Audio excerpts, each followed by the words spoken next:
माननीय श्री स्वतंत्र देव सिंह जी, कार्यक्रम में उपस्थित प्रदेश सरकार में मेरे सहयोगी मंत्री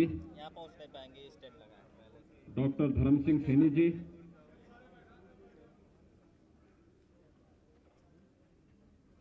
पिछड़ा वर्ग आयोग के अध्यक्ष श्री यशवंत सैनी जी,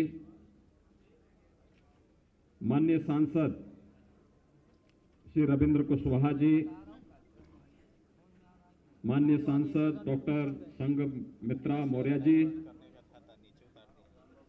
माननीय विधायकगण श्री बहोरन लाल मौर्य जी, सुशील साक्य जी, राम रतन कुशवाहा जी, विक्रमादित्य मौर्य जी, अनिल मौर्य जी, विक्रम सैनी जी, डॉक्टर कमलेश सैनी जी, श्रीमती सुस्मिता मौर्य जी, ममतेश साक्य जी, जिला पंचायत के अध्यक्ष श्रीमती पूनम मौर्य जी, प्रिया साक्य जी, आज के इस कार्यक्रम में उपस्थित भारतीय जनता पार्टी के प्रदेश महामंत्री श्री अमरपाल मौर्य जी, जयप्रकाश कुशवाहा जी, प्रवीण कुशवाहा जी, रूपेंद्र सैनी जी, हरीश साक्य जी, इस पूरे अभियान के प्रमुख प्रदेश महामंत्री श्रीमती प्रियंका रावत जी, श्री शंकर लोधी जी, श्री संजय पटेल जी और प्रदेश के कोने कोने से यहां पर उपस्थित आज के इस सामाजिक प्रतिनिधि सम्मेलन में उपस्थित मौर्य, कुशवाहा, साक्य, सैनी समाज से जुड़े हुए सभी भाइयों बहनों, प्रदेश की राजधानी लखनऊ में मैं आप सबका हृदय से स्वागत करता हूं, अभिनंदन करता हूं।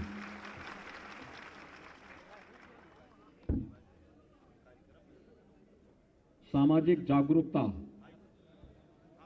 जब भी किसी समाज में आती है और वह अपने समाज के विकास के साथ साथ राष्ट्र की चिंता करते हुए आगे बढ़ता है तो वह प्रगति करता है। लेकिन जब भी व्यक्तिगत स्वार्थ के लिए कोई व्यक्ति समाज का दोहन करता है तो भले व्यक्ति कितना भी उससे लाभ क्यों न ले ले, समाज कभी उन्नति के शिखर तक नहीं पहुंच सकता। कुछ चीजें हैं जो इतिहास हमें सीखने के लिए और सोचने के लिए मजबूर करता है। भाइयों बहनों, आप में से बहुत सारे लोग होंगे जिन्होंने वो दृश्य देखा होगा जब अफगानिस्तान के बामियान में महात्मा बुद्ध की 2500 वर्ष पुरानी मूर्तियों को तालिबान ने तोप लगा करके तोड़ा था। आप में से वो दृश्य किस लोगों ने देखा था? आज से लगभग 20 वर्ष पहले की घटना है। और तालिबान की उस क्रूरता को दुनिया ने भी देखा था। बुद्ध ने दुनिया पे कभी युद्ध नहीं थोपा। शांति, मैत्री और करुणा की बात जब भी दुनिया के अंदर होगी तो भगवान महात्मा बुद्ध सदैव पूरी मानवता के लिए प्रेरणा और श्रद्धा के केंद्र बिंदु बने रहेंगे। लेकिन शांति, मैत्री और करुणा के इस महामानव को,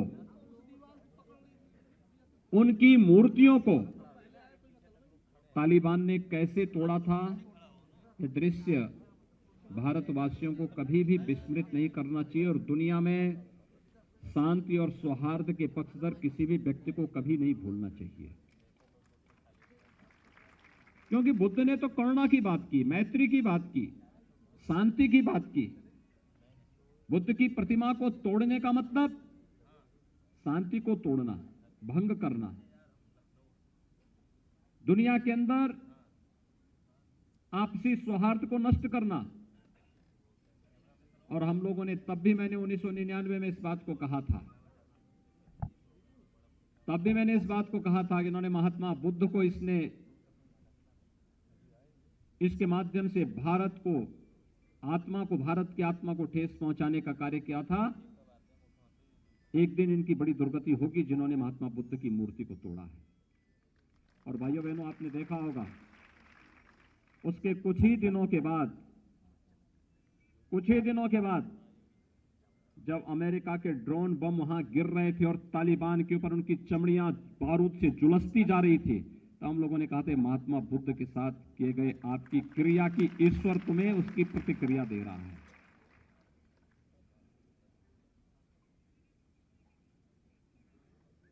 आप मुझे बताइए, भारत का राष्ट्रीय चिन्ह क्या है?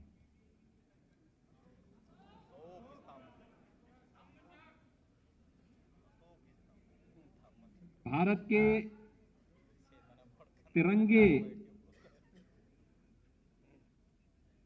के बीच में क्या है? याद रखना, भारत का जो राष्ट्र चिन्ह है वह अशोक की लाट के ऊपर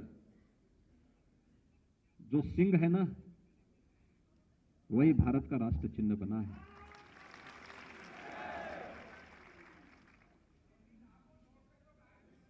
और भारत के आन मान और शान के प्रतीक तिरंगा में बीच में जो मणि है वह धर्म चक्र है। धर्म चक्र प्रवर्तनाय की प्रेरणा, ये दोनों की प्रेरणा कौन देता है? अशोक। भारत का स्वर्ण युग कौन सा था? चंद्रगुप्त मौर्य का था। भारत की सीमाएं कहां से कहां तक फैली थी मालूम है? आज जो पाकिस्तान है, बांग्लादेश है और भी उससे विस्तृत जो भूभाग था, यह भारत का हिस्सा था। विस्तृत भूभाग यह भारत का हिस्सा हुआ करता था। लेकिन समय के अनुरूप हम अपनी एकता को बनाए नहीं रख पाए और जाने अनजाने में मध्य एशिया से जुड़े हुए उन बर्बर जातियों को हमने यहां पर हमला करने के लिए मजबूर कर दिया और वे लोग यहां आकर के हमारी संपदा को लूटते गए, तोड़ते गए, नष्ट करते गए। और एक समय वो था जब चंद्रगुप्त मौर्य का सामना, यानी इतिहास कैसे विकृत किया जाता है। इतिहास ने अशोक को या फिर चंद्रगुप्त मौर्य को महान नहीं बताया। किसको बताया? चंद्रगुप्त मौर्य से जो हारा था वह सिकंदर को महान बता दिया। कितना धोखा देश के साथ हुआ है। लेकिन इतिहासकार इन सब मुद्दों पर मौन है। कारण है, अगर ये सच्चाई जिस दिन भारतवासियों के मन में आ जाएगी तो समाज फिर से खड़ा हो जाएगा और समाज जब खड़ा होगा तो देश खड़ा हो जाएगा। प्रधानमंत्री मोदी जी आज इस देश को ही खड़ा कर रहे हैं। एक भारत श्रेष्ठ भारत की जब बात होती है, इन्हीं सब मुद्दों को लेकर के होती है। याद करिए, आज से 7 वर्ष पहले देश का कोई गांव ऐसा नहीं था जिसमें आप पैदल चल सकते हो, गंदगी मिलती थी। आज हर गांव में आप जा सकते हैं, साफ सुथरा माहौल मिलता है, क्योंकि हर एक गरीब के घर में शौचालय आ गया है। 2014 के पहले आवास योजना का लाभ चेहरा देख करके